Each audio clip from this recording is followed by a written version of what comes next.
Life moves through stages for every human being. When we are young, we are cared for by those around us. When we grow up, we must face life and begin caring for the people around us. And when we grow old, slowly approaching the end of life, we once again live relying on others. At each stage, there is a turning point that completely changes how a person sees life compared to before. That turning point is called maturity. A young woman stepping into university, living away from her family for the first time, and learning to take care of her own life. That is called maturity. A young man who has just graduated, applying for his first job, beginning to struggle in life, and figuring out how to earn enough money to cover rent, food, and send money back home to his parents. That is called maturity. A man entering retirement, facing a life without the workplace, and slowly learning how to spend time with his grandchildren, that too is called maturity. Because everyone's living environment, circumstances, and conditions are different, the stages of life for each person are also very different. Someone who has to step into society and earn money from the age of 18 will certainly have a different moment of maturity than someone whose family supports them through proper education. At 22, a person who stumbles at 30 and still worries about which company they will send their resume to tomorrow will understand life more deeply than someone who remains stable at 30. Therefore, maturity differs for each person, both in timing and in intensity. However, there is a widespread misconception that many people take for granted, that time, or more precisely, age, determines maturity. People believe that maturity arrives gradually, drawing closer at certain milestones in life. Age 18, when you enter university. Age 22, when you leave school and start earning money. Age 30, when you begin building your own career. People believe that humans slowly learn to mature over time, but that is a mistake. Human beings do not mature gradually. They mature suddenly, often having to pay a price through shock and hardship. Only shocks, failures, or a deep enough realization can transform a person's way of thinking and bring them into maturity. You cannot understand the cost of sacrifice until you have lived for someone other than yourself. You cannot understand the value of money until you have bled and cried for it. You cannot truly cherish the people around you until you have once lost their care. All maturity, all psychological and mental transformation comes from turning points in life, and you must experience them yourself. No one can teach you how to mature if you have never stumbled. No one can give you understanding if you have never collapsed. Early maturity comes with loss. Now, let us talk about another aspect of maturity. What does it truly mean to be mature? Is caring for others and knowing how to sacrifice enough to be called maturity? I will not rush to a conclusion. Let us continue. Children who are obedient, well-behaved, and understanding may appear to mature early, but in reality, they often mature later. If a person lacks a sense of security in childhood and is naturally sensitive, they may develop the ability to observe others and predict situations very early. From a young age, they can sense whether others like them or not, how others feel about them, and then adjust their behavior accordingly. Because they mature too early, they easily hand over their self-worth to the judgment of others and become people-pleasers who work for free. These people avoid conflict, try to satisfy others while neglecting themselves, and dare not express their own values or opinions for fear of being judged. As a result, they lack independent thinking and an autonomous outlook on life. They easily drain their inner energy and lack the strength to build their own value system. They do not dare to try new things, break boundaries, or live a life that is not repetitive. More dangerously, this leads to shyness, fear of communication, fear of trying new things, and fear of change. They are good children in the eyes of parents and relatives, but because they learned too early to read faces and act accordingly, they lost the chance to explore the real world, lacking real-life experience and even the chance to make mistakes. They may be intelligent and able to analyze other people's relationships clearly, yet they themselves, even in their 30s or beyond, may not dare to approach the opposite sex, never taking a single step forward or reaching out to touch anyone. They fundamentally do not know how, and do not dare, to love. There are also children who are less sensitive. In return, they gain courage. Perhaps because of thick skin and boldness, they dare to try more, love more, and take initiative. They do not need to suffer inwardly or drown in emotion to pursue correctly. Some people labeled as early mature still live in dreams or fall into despair after gaining and then losing something. They may be good at analysis and rich in inner emotions, yet they fear change, fear failure, and fear ridicule and humiliation. Their minds are filled with theories about how the world works, but their real-world experience is scarce, and their understanding of society is extremely limited. They are intelligent children, but both their knowledge and their actions are minimal. Early over-awakening of the nervous system becomes a burden and a curse, making it difficult for them to move forward. Like a child forced into rigid molds too early, they seem to know everything, but in reality know nothing and can do nothing. They may appear wise, but are actually very immature. Therefore, maturity does not mean obedience, endurance, or sacrifice, nor does it mean being polished, tactful, or composed. Maturity is simply a shift in thinking and the formation of personal awareness after each turning point in life. On the contrary, children who develop more slowly, with thicker skin and greater honesty, who live openly without shame and dare to charge forward without fear, accumulate rich real-world experience. At the same age, they become hundreds of times more diverse than those labeled as early mature, and leave them far behind. Those who appear to mature early are like grand pavilions and towers covered in fog. They use that fog to shield themselves from the impact of reality, seeking inward safety and a form of self-indulgent suffering.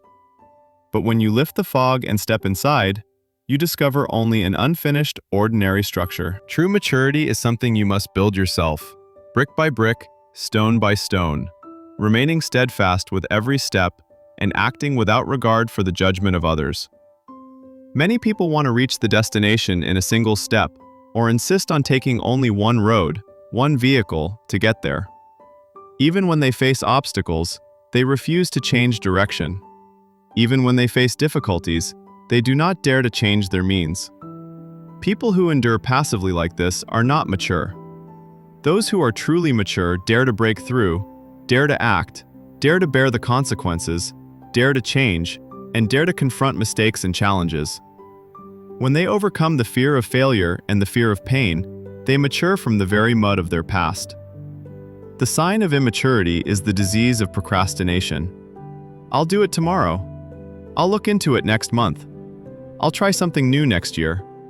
I'll start dating in 1 or 2 years. I'll wait, and so on, endlessly. They always want a perfect state before they begin. Or, if they are not completely certain of a perfect method, they dare not do anything at all. Therefore, there are only 2 pieces of advice for you. First, life is inherently uncertain. There is no feast prepared for you that you can eat without entering the kitchen and tasting it yourself. To put it bluntly, life is always waiting to devour you and push you into the mud. At its core, the world is built on limited resources. That leads to limited jobs and limited opportunities. Therefore, there is no reward for those who are obedient but do not know how to fight. We are all surviving in a crowded society where nothing is guaranteed or stable. Everything requires constant adaptation, constant change, constant transformation. Only when you fully accept the uncertainty of this society and adapt to it, becoming more proactive, more flexible, and stronger, will maturity naturally come to you. Second, life is always a dynamic process. All things change unpredictably. Nothing is permanent. Just because you were bad at English in middle school, does that mean you can never learn it again for the rest of your life? Many people force upon you the idea that, if something does not suit you, it will never suit you. They tell you to find only what fits you, to study it, do it, try it. That type of thinking is emotional and shallow, failing to understand that the essence of life is constant change. Jack Ma once ranked 19th, behind 18 others selected when applying for a job at KFC. He once did not know a single word of English, yet every day he rode his bicycle 20 kilometers to sit in a hotel frequented by foreigners just to learn how to communicate in English. When he was young, no one ever said Jack Ma could become a billionaire, with poor academic performance, an unimpressive mind, and an unattractive appearance. When he started Alibaba, very few believed he would succeed, when the internet in China was still a luxury, and the concept of e-commerce was extremely vague.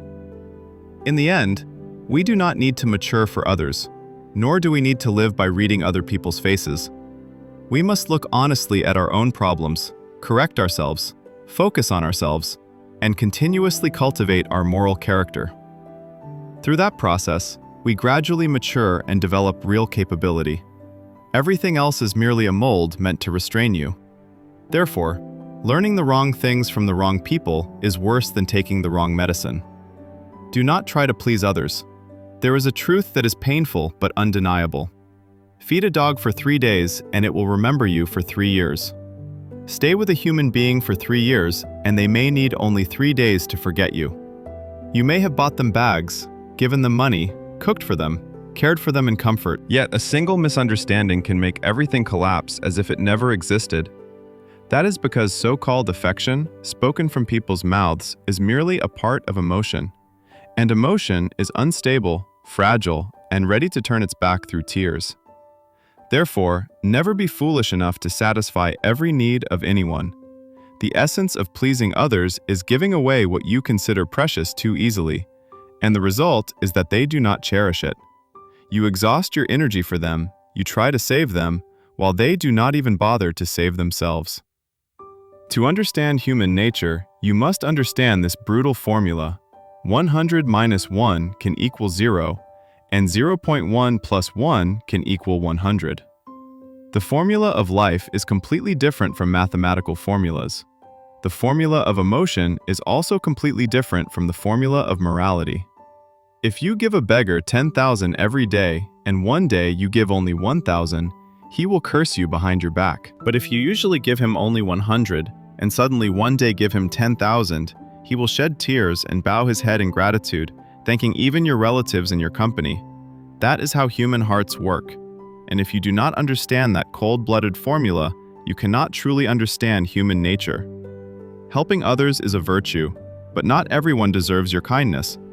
There is a saying, rescue emergencies, not poverty, because poverty often originates from the mind and the way of thinking. A person with a corrupted character will inevitably waste your kindness, and sooner or later, they will leave you feeling chilled to the bone.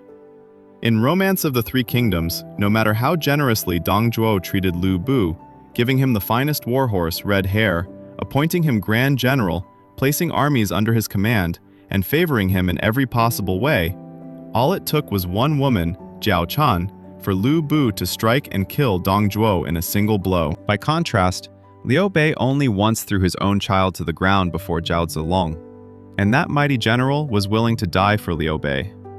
Kindness, when given to the right person, is light. But when you give your heart to the wrong person, it is no different from carrying their karma upon yourself. Kindness without principles is a fire that burns you alive. You think you are helping, but in reality, you are absorbing disasters from others and placing them upon your own head. There are people with twisted, darkened characters. When you help them, they are not grateful. They lift their heads in contempt and laugh behind your back. Deep down, they may even envy your circumstances, believing you are easygoing, easy to deceive, and easy to demand from. The label of being a good person is a sweet trap. When someone calls you good, in truth, they are extracting benefits from you, using sweet words to keep you numb so they can drain even more. The cruel truth is this: human beings should not help anyone unconditionally. Living well for yourself and holding firm boundaries, that is the highest principle. A person who does not act for themselves is destroyed by heaven and earth. Do not be a good person without conditions. But that does not mean you should do evil. It means that much of the good you have done was simply foolishness disguised as morality. A truly good person is a noble one, someone who knows limits, has principles, knows when to be firm, and knows whom to trust. Many people live exhausted and resentful because they force themselves into the mold of a perfectly good person. In the eyes of others, they always place other people's needs first, discard their own emotions, and even allow themselves to be trampled, as long as they do not offend anyone. In psychology, this type of person is called a people pleaser. They make two fatal mistakes. The first mistake is believing that if they are good to others, others will be good in return. They give with expectations, and when those expectations are not met, they continue to punish themselves, believing they are not good enough, and give even more. The greater the expectation, the deeper the disappointment. Remember this: when you help someone, do not expect repayment. Just like lending money, consider it gone the moment you hand it over. Do not test human nature, or you will be the one struck by its backlash. The second mistake is believing that giving endlessly will preserve relationships. Yes, maintaining relationships requires patience and giving, but only when there is reciprocity. If the other person does not respond, your giving is not only meaningless, it destroys everything. To be blunt, the one who gives more is the weaker one. The more you give, the more you lower yourself. Because you are devaluing yourself, your costs increase, and your sunk costs grow heavier by the day. Eventually, when you want to leave, you hesitate, you suffer, you regret, and you become trapped. Meanwhile, the other person can kick you away like a worn-out sandal without losing a single coin. In psychology, there is a concept called the emotional boomerang effect. When you are endlessly kind to someone in a one-sided way, instead of gratitude, they begin to see it as normal. Over time, they grow numb, cold, and increasingly demanding. They will drain you dry without a trace of mercy. If you realize that you have fallen into emotional traps, been blinded by obligation, and been drained to the bone by trying to be a good person, then it is time to dissect the true nature of the human heart. And then you will understand why kindness must have teeth, why righteousness is not meant for those without boundaries, and why knowing how to refuse, how to be cold at times, is sometimes the kindest act you can give yourself. Do not let yourself be wounded by excessive kindness.